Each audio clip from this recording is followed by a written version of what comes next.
కానీ వ్యవసాయానికి ఒక సమస్య అంటే ఏ ఒక్కరు పట్టించుకోవట్లేదు. వ్యవసాయం మన దేశానికి వెన్నెముక. కానీ ఈ రోజు ప్రతి ఒక్కరి కోసం వంగి వంగి ఆ వెన్నెముక అరిగిపోతుంది.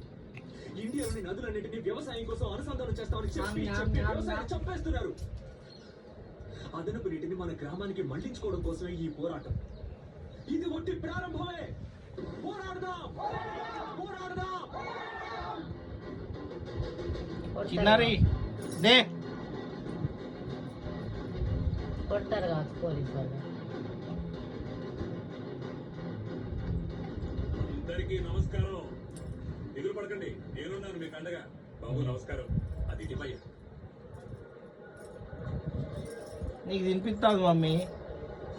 పోతున్నాయి అన్ని. మీ పోరాటం అద్భుత విజయం సాధించాలని ఈ మరి వెంకయ్య మనస్ఫూర్తిగా కోరుకుంటున్నాను. ఈ రోజు నుంచి ఇది ఒక వ్యక్తి పోరాటానికి మా తందాన తన పార్టీ సంపూర్ణ ఆదరణ ప్రకటిస్తోంది. All the best. సార్, మీరు వచ్చినందుకు చాలా థ్యాంక్స్. కానీ ఇది మా జీవనాధారానికి సంబంధించిన పోరాటం. దయచేసి దీన్ని రాజకీయం చేయకండి.